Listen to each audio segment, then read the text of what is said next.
Today we're talking about everything that you need to know about gap fill questions to maximize your score on the IELTS listening test. Gap fill questions are any kind of question where on the test paper there is a sentence or something like this with a gap, with a space that we need to fill with 1, 2 or 3 words. Simple as that. Now, there are actually several different types of gap fill question, but for me, I like to think of them all as being the same thing. They have similar challenges and there are similar approaches for the 4 official types of gap fill task. The interesting thing about gap fill questions is that they are very common at the very start of the test. So in part 1, and some of the easiest questions we'll encounter, but they're also very common in part 4, in the final part of the test, where they are some of the hardest questions that we can encounter. So the IELTS test designers use gap fill tasks all through the exam paper, and they use them in different ways. So in today's video, we're going to be talking in detail about what the different types of gap fill questions are, but more importantly, the different challenges that we face at different parts of the assessment when we are tackling gap fill tasks. But before we get into the different types and the different challenges, let's talk about some of the things that we will see in all gap fill tasks. Well, the first thing we need to think about for all gap fill tasks is the length. The IELTS questions will always indicate how many words you are allowed to use. And it will always be 1 word, 2 words, or 3 words. You must not use more words than the question has requested. If your question says use 1 word only and you use 2 words, you will not get the mark. Now, if it says use 3 words and you only use 1, that is allowed. But normally, if they ask for 2 or 3 words, they will often choose answers that require more than 1 word. So often this means if there is an answer, we need to include the adjective that goes before it, maybe the adverb. So let's say in a 1-word answer, the answer that we need to find is house. We will just put house. But if it is a 2 or 3-word answer, maybe it is a very old house or a brand new house, something like this. So if we have these answers that require more than 1 word, pay attention because often we need to use all of the words that we are allowed. Not always, but often. Another thing we need to pay attention for on gap fill tasks is spelling. Spelling is important in the IELTS listening. And sometimes it can be quite tricky. Some of the vocabulary, particularly toward the end of the exam paper, where we are dealing with specialist vocabulary, but for some answers that we can find in part 2 and 3 of the assessment, where it is starting to get a little bit more difficult and the vocabulary is more specialized, sometimes spelling can be a little bit tricky. So make sure you are careful about your spelling. Occasionally, sometimes in part 1, they will give you the correct spelling of words, particularly if it is a name or a word that has more than 1 possible spelling. But this isn't so common. Most of the time, you need to spell it correctly without any help from the audio. Another thing that is good for us to mention is that the IELTS listening test is not case sensitive. What do I mean by this? It does not matter if you use capital letters or lowercase letters in your answers. The computer will not pick it up when the marking is taking place. So let's say you spell London in all caps, or London with a capital L, or London without a capital L. It shouldn't be an issue for you in the exam. So while you have to worry about spelling, you do not need to worry about capitalization, which can be a big help. Now, there are 4 different types of gap fill question that we can encounter in the test. They're all quite similar. There's not huge differences between them, but it's still worth knowing the difference. The first type is a form completion task. This is where we have a form with some basic information that we need to fill in based on the listening. This is the most common question type in Part 1. Part 1 is always going to be a conversation between 2 people, and it is usually 2 people making an arrangement. So for this, a very common type of question is to have one person asking information from another person and the other person helping them to fill in the form. So form completion tasks have lots of names, lots of addresses, lots of phone numbers, and things like this. So it's quite simple. It is almost always found in Part 1. Most Part 1s, not all, but most Part 1s will have some kind of form completion task in them. And they have their own particular challenges, which we'll talk about in a moment. The next type of gap fill task that we can encounter is note completion. This is where we're doing the same thing. We are filling in gaps, but we are trying to compile notes about a topic. The note completion is quite interesting because this is the question which we see the largest spread on. We can sometimes see note completion tasks in Part 1, and they're relatively simple, filling in notes about a basic everyday topic. But note completion tasks are also incredibly common in Part 4. And in these cases, we are taking notes on quite a complex topic. Perhaps it is notes on a lecture or something academic like this. So note completion is quite varied. It can be found at the earlier parts of the exam or the later parts of the exam, and can be quite challenging at times. The next type is a table completion task. This is very similar to note-taking, but instead of the notes being written out as bullet points, they are presented in a table. So all the examiners are trying to do here is they're trying to test your ability to organize the information you are hearing effectively. Another variety that we have that is very similar to this is a flowchart completion. And this is where we are making notes that go down in order of time. This is quite common in Part 3, but we do see it in other parts of the test too. Again, the main point of this kind of gap fill task is to show that you can understand the relationship between ideas. In practice, they're all quite similar to the note or form completion tasks. They're just laid out in a slightly different way. If you see one, you don't need to worry. It is the same skills being tested. The final variety of gap fill tasks is summary completion tasks. The difference with summary completion tasks is instead of it being in note form or replies to simple answers like we will see in a form completion task, the gaps in a summary task are usually found in a paragraph. So we are dealing with the gaps in a slightly different way. They are in longer passages of text. Some people find this a little bit more difficult, but in my opinion, it is still the same thing.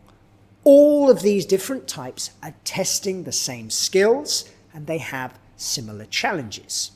We approach them in similar ways. Pay attention to the number of words and pay attention to our spelling. So the challenge that we face with gap-fill tasks in the IELTS assessment is not really about the type of task. Instead, it is about where they come in the exam. Do they come at the beginning or towards the end? As we talked about in our video looking at the structure of the IELTS listening test, it always follows the same pattern. Always follows the same pattern. And because of that, we can usually predict the kind of challenges we're going to face at different stages in the assessment. If you look at our video on the challenges in the IELTS listening test, you can see that the different types of challenges that we face are going to be more common at different points in the assessment. So let's look in a little bit more detail about how this happens to gap-fill style tasks at these different stages. Gap-fill tasks in part 1 almost always see the same kinds of challenges. They're almost always form completion tasks or note completion tasks. And part 1 is always a conversation, usually two people making an arrangement. That means they're talking about names, dates, places, times, things like this. And these are just the kind of bits of information and the right format for what we call distractors. Particularly what we called in our video looking at IELTS listening challenges, type 1 distractors.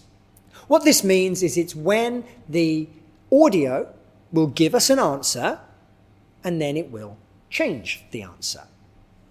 This is incredibly common in part 1, particularly with gap-fill tasks.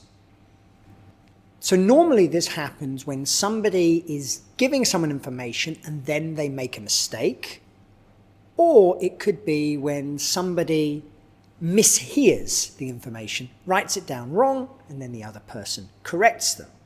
There's lots of ways that the audio can add in these type 1 distractors, so you need to be ready for them. The other thing to remember about this is paraphrasing. The exam designers will always try to paraphrase as much as possible. They will always change vocabulary if they can. As we talked about in our challenges video, the way to get around this, or one of the ways to get around this, is to learn to recognize which items cannot be paraphrased. And in part 1, we have a lot of these kinds of words. There are going to be a lot of names. The exam designers can't paraphrase names. There's going to be dates, times, addresses, phone numbers, things like this. They cannot be paraphrased. So that can be helpful for us. However, they are also the kinds of things where it is possible for them to add in these distractors. Numbers are a very common way that the test designers add in these type 1 distractors.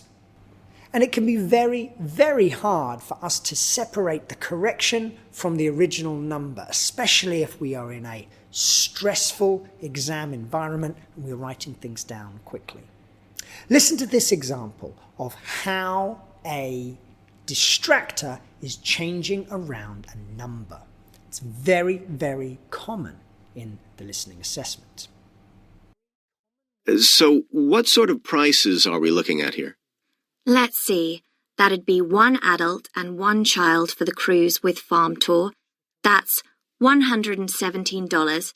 And an adult and a child for the cruise only, so that's $214 altogether. Oh, wait a minute. How old did you say your daughter was? 15. Then I'm afraid it's $267 because she has to pay the adult fare, which is $75. instead of the child fare, which is $22. Sorry about that. That's okay. So as you can see there, this kind of distractor is probably the biggest challenge we're going to face in the early part of the test,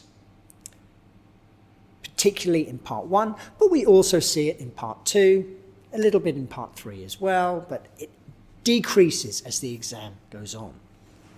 So I would say this kind of distractor is the biggest challenge we face in part 1. Spelling can also be a little bit tricky, but overall I would worry more about distractors, and they're something that you can prepare for and practice much more effectively than your spelling if you're trying to raise your score.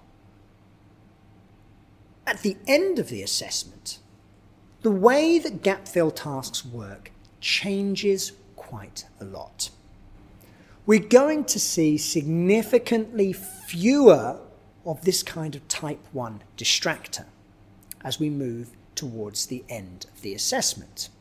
We're also going to see less of the kind of paraphrasing that we see in part 1, part 2, and so on. And the reason for this is to do with the test structure.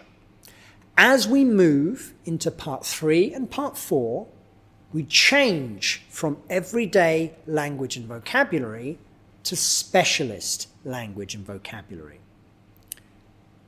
And this means the kind of challenges that we face shift too. Specialist vocabulary is much harder for the exam designers to change.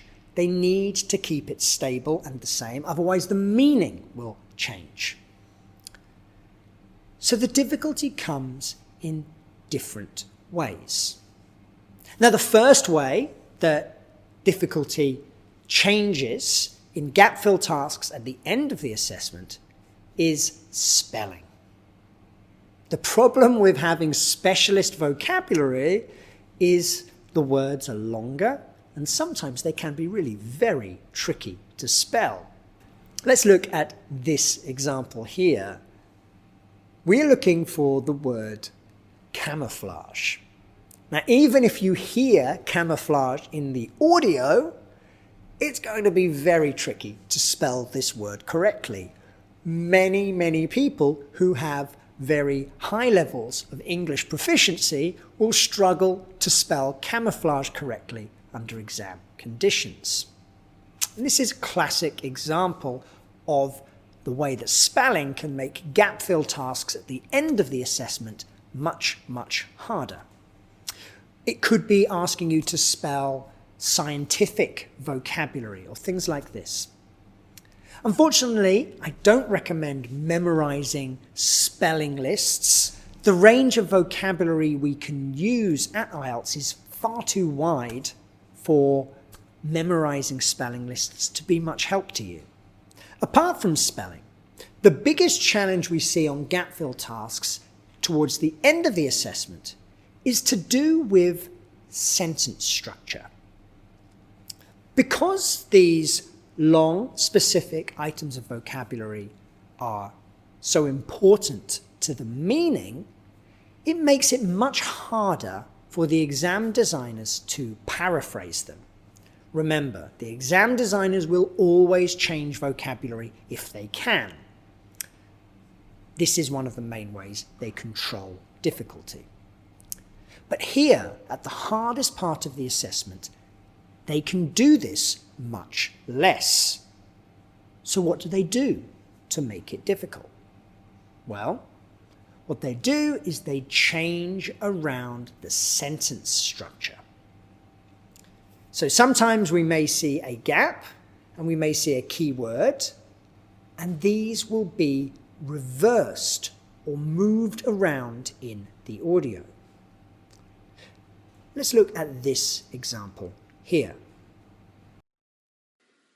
A recent case study for this is Sky Tower, whose windows have been made from recycled glass to prevent pollution from the glass-making process. If we listen to this excerpt and see the question, hopefully you can see how these kind of changes in sentence structure can really make the answer harder to find. They can't paraphrase Sky Tower. We can see from the capital letters that it is the name of the building. They have to say it. We can see that in the text paper it is at the end, but in the audio they mention it first. Then we have this language about reducing pollution. That's in the middle on the question paper, but it's not in the audio. So as you can see here, finding this answer is made significantly harder, not because they've changed the vocabulary or because they've given us distractors in the same way they do at the beginning of the test, but because they have moved the order of the key elements of the sentence around to make it much more important for us to understand the whole idea rather than just picking out information and putting it into our gap. So it's very clever and very subtle the way that the exam designers control the difficulty throughout the test. The key thing to do when you are preparing for gap fill style questions is not to think about whether it is a form completion or whether it is a summary completion or anything like this. It's to prepare for the gap fill questions at different points in the assessment. At the start of the assessment, focus on those distractors. Focus on mistakes in the audio where there are corrections or they change answers. Towards the end of the assessment, the difficulty is coming much more through long words which are hard to spell when you are stressed in exam conditions, and through the exam designers changing around or reversing the sentence order. So if you prepare like this for gap fill questions early in the test and gap fill questions at the end of the test, you're going to be in a much, much better place to perform well in your IELTS assessment. In the next two videos, we're going to be looking at the other main types of IELTS listening questions. We're going to be looking at map or plan completion tasks, and we're going to be looking at multiple choice style tasks. And just as with the gap fill tasks, you'll see that there are different challenges for different question types, and that we also need to consider which part of the exam these question types are coming in. So until then, I wish you all very, very good luck in your IELTS preparation.